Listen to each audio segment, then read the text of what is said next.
Hello everyone, अपना reaction पर आपका स्वागत है। आज हम जिस वीडियो पर रिएक्ट करने जा रहे हैं तो उस वीडियो का टाइटल है कि जो सीता माँ थी क्या वो रावण की पुत्री थी।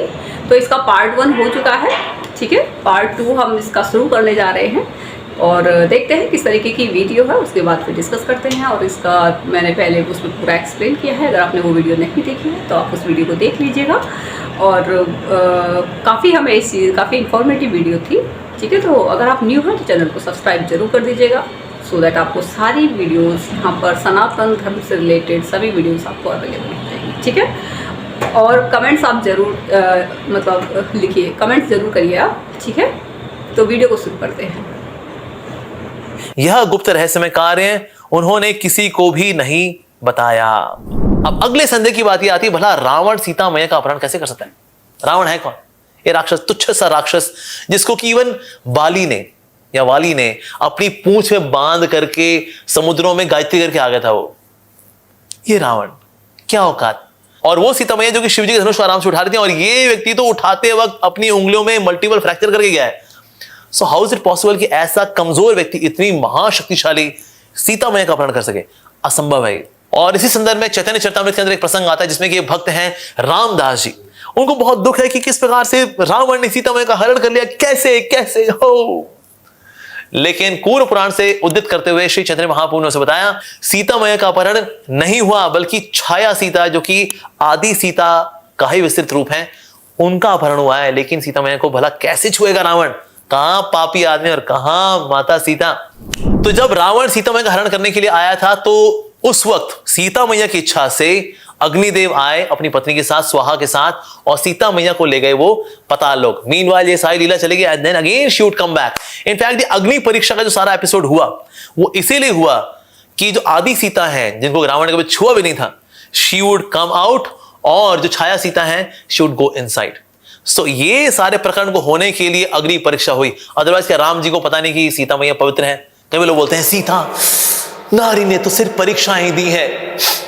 देखिए राम जी के समय में भी उनको परीक्षा देनी पड़ी थी। अले ये कोई परीक्षा वाला खेल ही नहीं बाबा। ये छाया सीता और आदि सीता का एक्सचेंज होने का एक प्रकरण आता है रामायण के अंदर, और छाया सीता के बारे में अलग अलग शास्त्रों में बताया गया है। जैसे कि अध्यात्म रामायण के अरण्य कांड के 7th और 12th कैंटो के अंदर इसका वर्णन आता है। साथ ही रामचरितमानस के अरण्य कांड में भी इसका वर्णन आता है। ब्रह्म वैवर्त पुराण के प्रकृति खंड के 14वें अध्याय के अंदर भी छाया सीता के बारे में वर्णन मिलता है। इसके अलावा देवी भागवत पुराण के अंदर भी चैप्टर 9 वर्स नंबर 20, इसी प्रकार स्कंद पुराण के वेंकटचल महात्म्य के वैष्णव कांड 5 में भी छाया सीता का वर्णन मिलता है।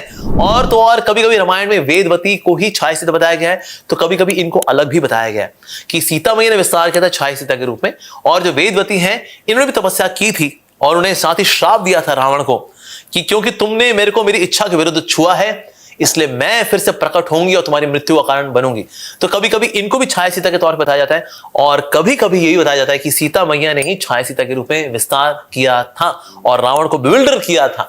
और इसी संदर्भ में श्रीपाद मध्वाचार्य भी अपने मास्टरपीस ग्रंथ जिसका नाम है महाभारत तात्पर्य निर्णय, उसके चैप्टर 9 वर्स नंबर 40 के अंदर इस प्रकार से बताते हैं। तो श्लोक इस प्रकार से है, प्रविश्य भूमौ सा देवी लोक दृष्ट्यानुसारतः रेमे रामे नावियुक्ता भास्करेण प्रभा यथा। That beautiful Sita always remain with Lord Ram, just as the sun's rays are always with the sun. तो शक्ति और शक्तिमान कभी अलग होते नहीं हैं। तो बोला रावण जैसा तुच्छ प्राणी भला शक्ति और शक्तिमान को अलग कैसे कर लेगा? लेकिन फिर भी हम देखते हैं कि सीता मैया राम जी से अलग हुई। भला ऐसा क्यों हुआ? वेल, इसके कई सारे कारण हैं।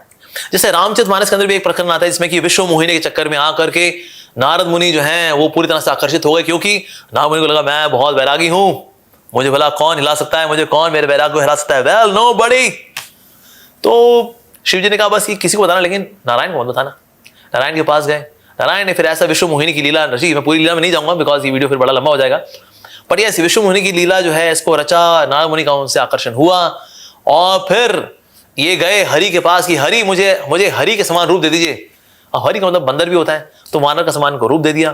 तो वो जो राजकुमारी थी विश्व मोहिनी, जिसको देख करके नारद मुनि बड़े आकर्षित हो रखे थे और पूरी तरह से ठाट बाट के साथ आए थे कि वो इनको चुनेगी, लेकिन इनको नहीं चुना, बल्कि इनके सामने भगवान हरि आए गरुड़ में बैठ करके, उनके गले में इसने माला डाल दी विश्व मोहिनी ने, उनके साथ वो चली गई। तो अल्लाह जी ऐसा अपनी शक्ल देखी तो वानर की शक्ल, मैंने हरि का रूप मांगा तो हरि के रूप के बजाय मुझे वानर का रूप दे दिया। तो जिस प्रकार से आज मैं विश्व मोहिनी के विरह में हूं, आप भी एक दिन आपकी शक्ति, उसका विरह महसूस करेंगे, उसका अनुभव करेंगे। श्राप दे दिया।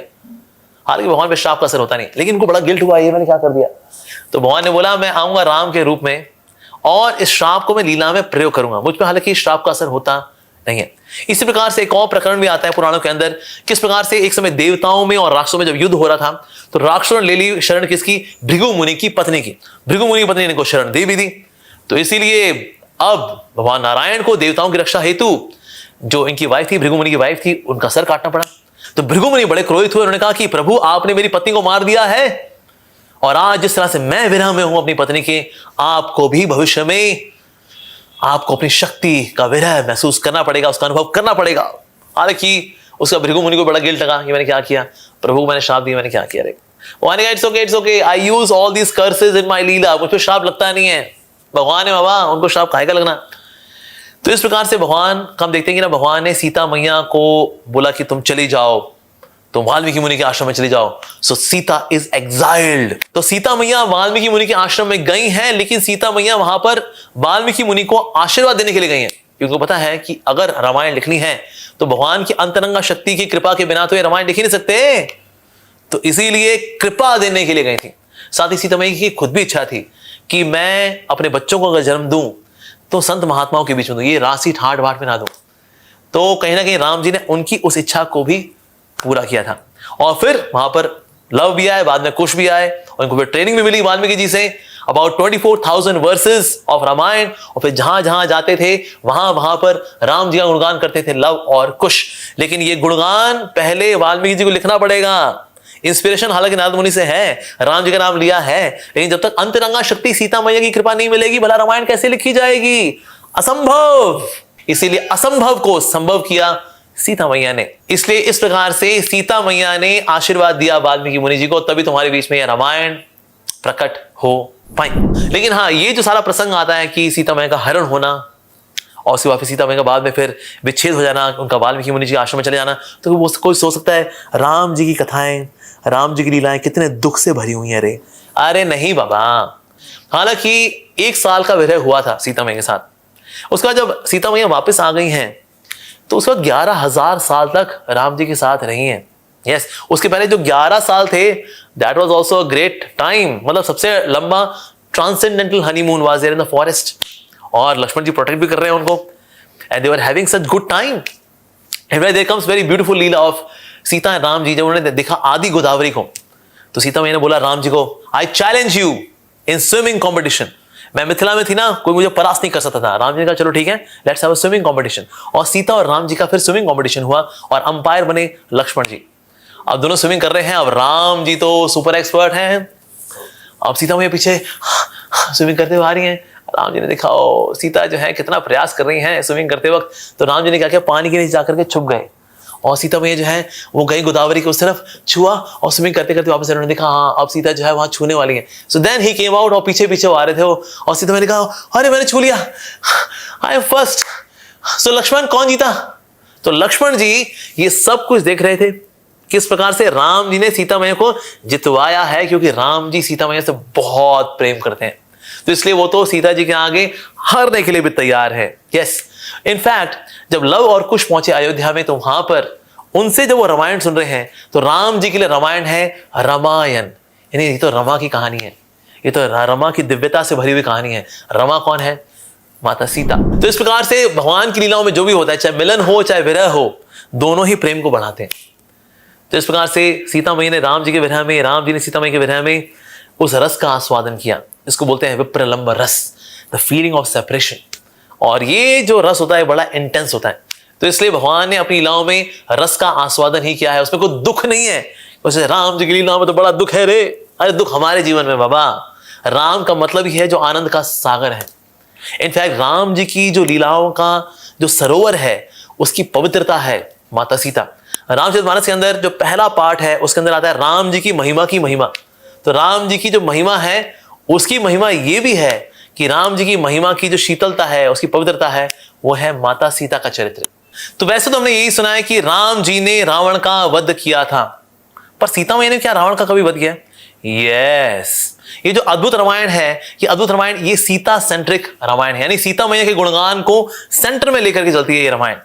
तो इसमें आता है एक प्रसंग जिसमें है सहस्त्र रावण, और ये बड़ा पावरफुल है, और इसने समहाउ येन केन प्रकारेण इसने राम जी को अनकॉन्शियस कर दिया। तो वैसे तो राम जी कभी अनकॉन्शियस होने वाले नहीं है, लेकिन लीला में भगवान अनकॉन्शियस हो गए, क्योंकि अब जो होने वाला है उससे सीता मैया का गुणगान कई गुना और बढ़ने वाला है। क्योंकि सारी लीलाओं के अंदर ना Sita Maiya remains very sweet, very delicate, very soft.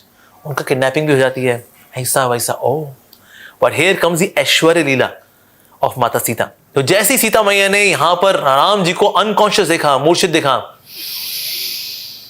Then she took the form of Bhadrakali, Mahakali. अरे ये देख करके सहस्त्र रावण की भी सिट्टी बिट्टी गुम हो गई। और फिर सीता मैया हनुमान जी के कंधे पे चढ़ करके उन्होंने आक्रमण कर दिया, युद्ध किया, और इस सहस्त्र रावण को मार गिराया। ये सहस्त्र रावण इतना शक्तिशाली था कि जहां भी इसका लहू गिरेगा वहां से राक्षस पैदा हो जाएगा।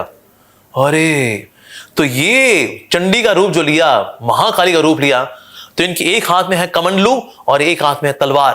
तो ये कूद करके आई और उसके बाद सारे हाथ काट दिए, सर भी काट दिया। जहां जहां इसका खून गिरता वहां कमंडलू से खून को नीचे नहीं गिरने दिया कि बेटे लाल, तुमसे और कोई राक्षस पैदा नहीं होगा, बल्कि तुम्हारी सलाद बना दूंगी मैं। यस। और ये रूप जो था, ये देखकर सारी वानर सेना दंग रह गई। रावण को मारना तो मुश्किल था, लेकिन Sahastra Ravan was even much more powerful. लेकिन राम जी ने मूर्छित होने की लीला की कि अब जो होगा सब देखेंगे। ऐश्वर्य लीला ऑफ माता सीता, माधुर्य लीला, स्वीटनेस वाली लीला तो सबने देखी, लेकिन स्वीटनेस के साथ साथ उनका ऐश्वर्य भी है। Well, this is not very much heard about, but yes, this Leela is there. ऐश्वर्य लीला है ये माता सीता की। अब ये महाभद्रकाली का जो रूप लिया सीता मैया ने, ये देख के तो थर थर कांप गए सारे देवी देवता भी, कि मैया तो लगता है अब आज प्रकृति का पूरा अंत ही कर देंगी। उनका राम जी लीला हो गई, अब अनकॉन्शियस आप हो जो रखे हैं, आप अनकॉन्शियस होते नहीं है, आप तो योग निद्रा में जाते हैं। प्रभु उठिए प्रभु, काम हो चुका है, एक्स्ट्रा काम हो जाएगा नहीं तो। राम जी ने कहा यार रुके रुके। सो फिर राम जी आए। जैसे ही राम जी फिर से कॉन्शियस हुए, तो इस भद्रकाली के रूप में सीता मैया कभी प्रकट नहीं होंगी राम जी के आगे। तो तुरंत जो है फिर से सीता के रूप में सीता मैया आ गई। और फिर राम जी ने देखा, सीता मैया को देखा, साथ में ये सहस्त्र रावण। ओ अब राम जी से बोला क्या चाहो, सब कुछ जानते हैं, पर इसमें राम जी की इच्छा ये थी कि सीता मैया की जो शक्ति है वो विश्व में उजागर हो। तो इसीलिए राम जी ने मूर्छित होने की सुंदर लीला की। तो आपको बोल सकता है ये कौन कौन सी आपने लीलाएं खोल दी आज हैं? रामानंद सागर जी ने तो ऐसा कुछ नहीं दिखाया। रामानंद सागर जी वो रामचरितमानस और वाल्मीकि रामायण जी को लेके चले। तो ये निश्चित रूप से ये तो बहुत फेमस ग्रंथ है और बड़े महत्वपूर्ण और बड़े प्रमाणिक ग्रंथ है। लेकिन इसके अलावा और भी रामायण हैं। तो अलग अलग कल्पों में एक ही जो लीला है वो अलग अलग प्रकार से होती है। तो सीता मैया का इस प्रकार से भद्रकाली के रूप में आना और रावण को मारना, ये भी किसी कल्प में हुआ है। तो इस प्रकार से कल्प भेद की वजह से एक ही लीला अलग अलग प्रकार से होती है। जैसे कि नरसिंह भगवान का हिरण्यकशिपु को मारना, एक तो हमने सुना है कि लिटा करके फाड़ दिया जी। एक बार तो नरसिंह भगवान ने सिर्फ कस के चपेट मारी, बस कोई फाड़ना फूड़ना कुछ भी नहीं। तो एक ही लीला है, अलग अलग प्रकार से होती है। शूर्पणखा कभी रावण की बहन बनती है तो कभी रावण की बेटी भी बनती है। तो ऐसे डिफरेंसेस कभी कभी आते हैं। लाइक एक रामायण ऐसी भी जिसमें कि रावण जो है वो राम जी का रूप धर करके आया और कहा कि आओ सीता थोड़ा घूम के आते हैं, और बिठाया और ले गया लंका में और अपना असली रूप दिखाया। एक बार ऐसा भी आता है कि किसने प्रपोजल दिया ऐसा कि रावण अगर आप सीता का हरण करना चाहते हैं तो आप क्या करो, राम जी का रूप ले लो। और रावण ने कहा नहीं भाई, ये मैं नहीं कर सकता, क्योंकि राम का रूप धरने के लिए मेरे को राम का नाम लेना पड़ेगा। राम का नाम लूंगा तो मेरा हृदय शुद्ध हो जाएगा, हृदय शुद्ध हो जाएगा तो मेरे को सीता जो है ना वो माता जी के रूप में दिखनी शुरू हो जाएगी। फिर मैं उनको हरण करके मेरा क्या करूंगा, वो तो माता जी के रूप में देखूंगा मैं उनको, तो क्योंकि राम का नाम है, हृदय शुद्ध कर देता है। तो इससे ये प्रपोजल रिजेक्टेड। तो इस प्रकार से एक ही लीला अलग अलग प्रकार से अलग अलग कल्पों में होती है और उनका वर्णन आता है अलग अलग शास्त्रों में। और अब सीता मैया के गुणगान में हम कुछ श्लोक हैं जो आपके आगे प्रस्तुत करना चाहेंगे। वैसे तो बहुत सारे श्लोक हैं, पर माता सीता गुणगान होना है तो कुछ श्लोक तो बनते हैं जी। जैसे वाल्मीकि रामायण के अंदर बताया गया है कि वास्तव में जो एपिक लिखा गया है, जो रामायण का जो एपिक है, ये लिखा किसने, वाल्मीकि जी ने। लेकिन इसका जो कोर फंक्शन है, जो कोर डिस्क्रिप्शन है, वो है सीता मैया का गुणगान करना। और ये श्लोक इस प्रकार से है। काव्यम रामायणम कृष्णम सीतायाश्चरितम महत् पौलस्य वधमित्येव चकार चरितव्रतः Valmiki practiced religious austerities, composed this entire epic named the Ramayana, which constitutes the great history of Sita and the killing of Paulasya, that means Ravana. इसके अलावा सीता मैया को राजधर्म का भी पूरा ज्ञान था, और इस संदर्भ में ये श्लोक आता है वाल्मीकि रामायण के अंदर। देव कार्यम समास कृत्वा कृतज्ञा हृष्ट चेतना अभिज्ञा राजधर्मानाम राजपुत्रम प्रतीक्षते, and she knows what is to be done and is aware of rulings related to kings. Sita herself, being rejoiced in heart, performed the worship of the gods and was waiting for the prince Shri Ramchandra. इसी प्रकार से ऋग्वेद के अंदर भी एक बहुत ही सुंदर गुणगान आता है माता सीता का, और वह इस प्रकार से है। अर्वाची सुभगे भव सीते वंदामहे त्वा यथा न सुभगाससी यथा न सुफलाससी। Auspicious Sita, be present, we glorify you, that you may be propitious to us, that you may yield us abundant fruits। और अद्भुत रामायण के अंदर तो सीता सहस्त्र नाम भी मेंशन है, जिसमें कि साफ साफ बताया गया है कि किस प्रकार से सीता मैया मूल प्रकृति हैं, आदि प्रकृति हैं, दिव्य प्रकृति हैं।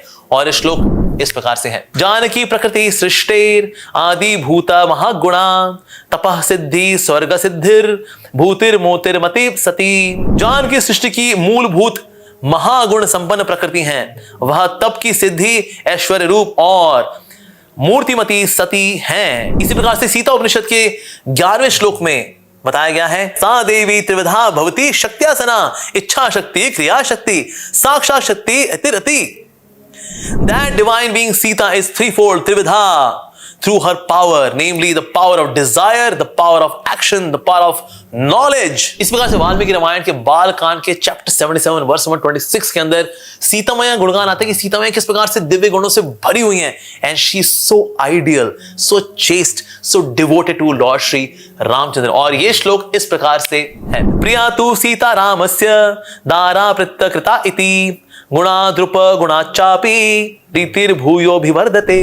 Sita became the beloved of Ram as she is wedded with the assent agreement of his father Dashrath.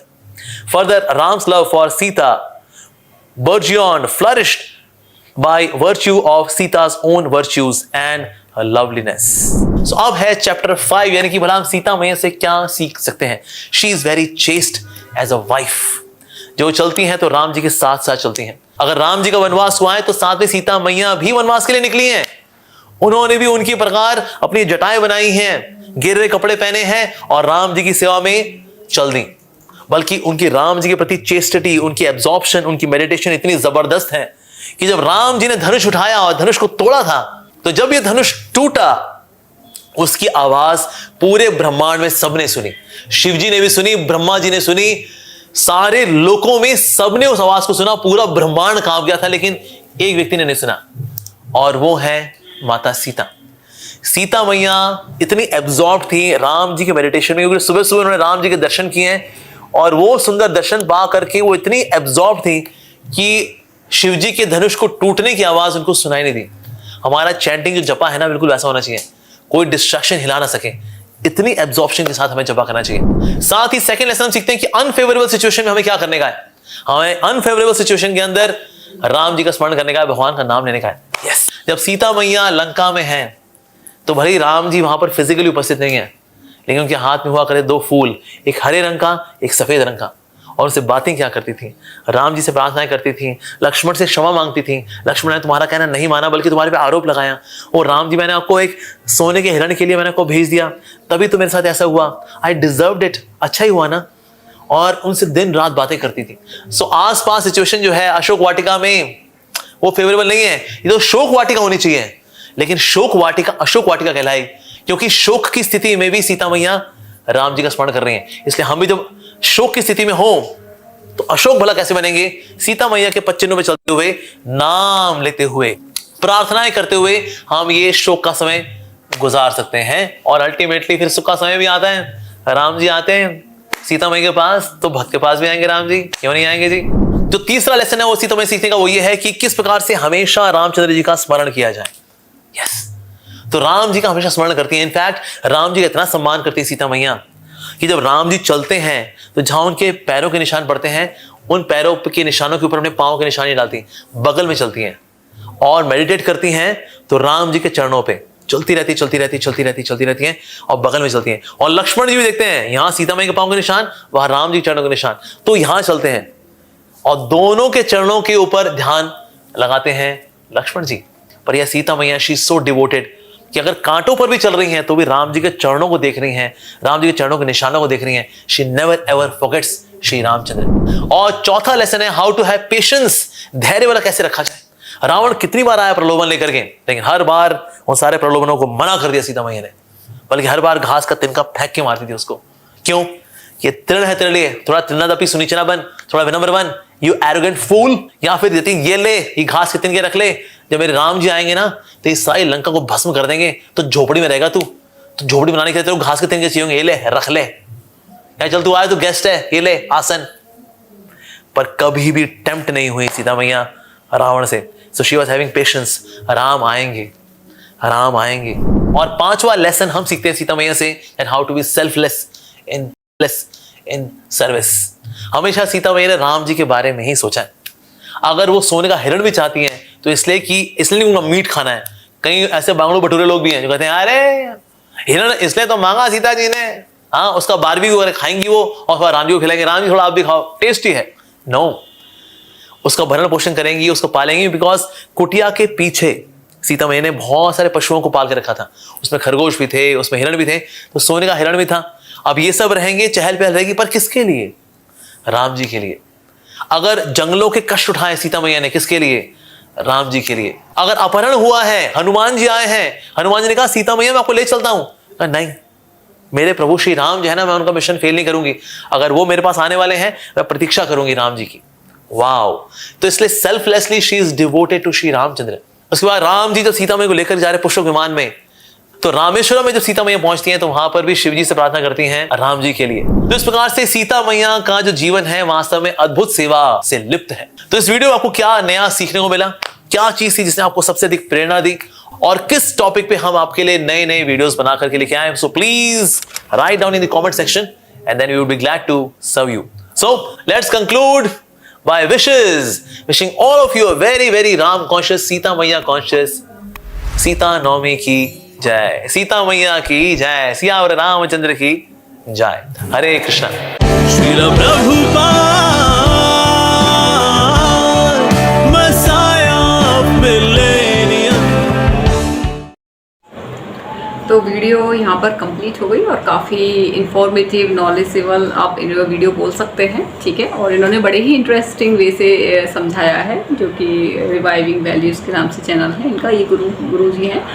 तो अब जैसे इन्होंने बताया था कि क्या बोलते हैं, जो सीता जी का जो अपहरण किया था रावण ने, वो तो इतनी उनकी औकात नहीं थी या इतनी वो सक्षम नहीं थे कि वो सीता जी को भी टच कर पाए। एक्चुअल में वो छाया सीता थी, ठीक है। जो एक्चुअल में जो सीता जी वो अपना वो नहीं गई थी, वो छाया सीता थी, ठीक है। और वो भी एक श्राप लगा था कि वो जब क्या बोलते हैं तपस्या में थी, तो क्या बोलते हैं रावण उनको मतलब, क्योंकि वो अगर इतने ही अच्छे होते तो फिर बात ही क्या थी, ठीक है ना। इसलिए रावण मतलब वो सभी उनका बहिष्कार करते हैं और उनको जलाते हैं, क्योंकि उनके अंदर बहुत सारी कुछ ऐसी गलत चीज़ें थी जो कि नहीं होनी चाहिए थी, ठीक है।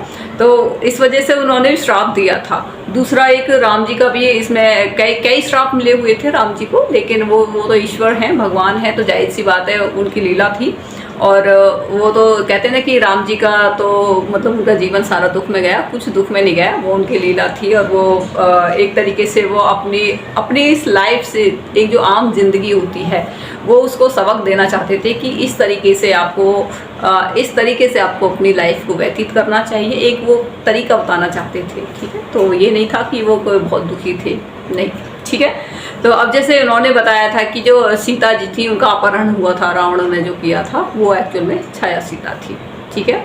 अच्छा, एक और भी इनको श्राप मिले हुए थे। एक वो थी कि मतलब राक्षस और देवताओं के बीच में जब युद्ध हो रहा था, तो जो राक्षस थे, एक क्या नाम था उनके, कुटिया में उनको जगह दे दी थी, उनके वाइफ ने जो ऋषि थी उनकी वाइफ थी, तो क्या, तो फिर उन्होंने जो विष्णु जी थे उन्होंने उनको गला काट दिया था, मतलब उस चक्र से। तो फिर वो श्राप देते हैं कि जिस तरीके से मैं अपने उसमें क्या वो अपनी पत्नी के वियोग में हूँ, ऐसे आप भी अपनी पत्नी के वियोग में रहोगे। तो उन्होंने उनके श्राप को एक्सेप्ट कर लिया था। तो काफ़ी सारे श्राप मिले हुए थे उनको। तो वो यही, क्योंकि जब धरती पे जब बहुत ज़्यादा पाप बढ़ जाता है ना, तो ईश्वर कुछ इस तरीके से लीला करते हैं अपनी कि जिससे कि वो धरती पर आ जाएं।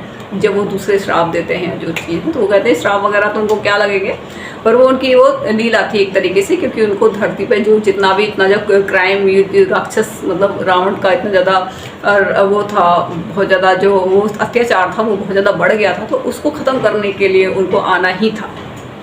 एक और थी कि जो कृष्ण जी थे हरि, ठीक है, उनका भी बताते हैं कि क्या बोलते हैं कि वो हरि का रूप मांग रहे थे, वो नारद जी गए थे, ठीक है, तो नारद जी ने कहा कि मतलब मुझे आप हरि का रूप, तो हरि मतलब उन्होंने बंदर का रूप दे दिया था, और जब वो वहाँ पर गए तो सभी उन पर हंसने लगे, तो उन्होंने भी श्राप दे दिया था कुछ इस तरीके से कि तुम भी योग में ही रहोगे।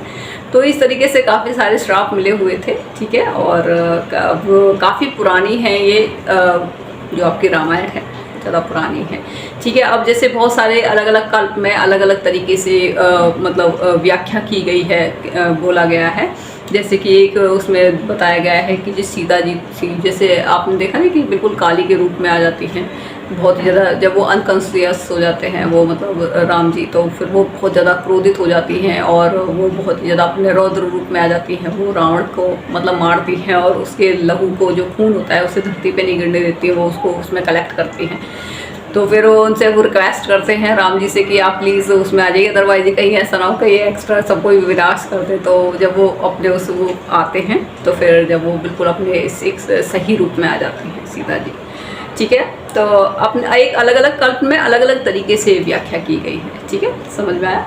अच्छा, उसके बाद में जैसे बोला गया है, इनके लिए बोला गया है कि हमें उनसे क्या शिक्षा लेनी चाहिए जो सीता जी थी। सीता जी क्योंकि बहुत ज़्यादा जैसे कि जब रावण जब धनुष तोड़ा गया था, जब क्योंकि भगवान जी का धनुष था वो शिव जी का धनुष था, जब राम जी ने उनका धनुष तोड़ा था, धनुष जब तोड़ा था तो पूरे उसमें जो है शोर मतलब जिससे एक साथ पूरे उसमें आवाज़ हो गई थी सभी को, लेकिन सीता जी बिल्कुल शांत बैठी हुई थी। रीज़न क्या था कि उन्होंने श्री राम को देखा था, तो वो उनके अंदर एक एब्जॉर्ब पावर जिससे कि बिल्कुल शांत वो थी, ठीक है। तो ये थी। और दूसरा क्या था, वो बहुत ज़्यादा डिवोटी थी, वो बिल्कुल सेल्फिश नहीं थी, वो अपने पति को बिल्कुल उनके लिए मतलब उनके ही रास्ते पर वो चलती थी, जैसा वो बताते थे उसी के रास्ते पे। जैसे वो बता रहे थे कि क्या बोलते हैं, जब वो जिस पग पर वो जो चलते जा रहे थे उसी पर वो सीता जी चलती जा रही थी, उनके जो पैर थे।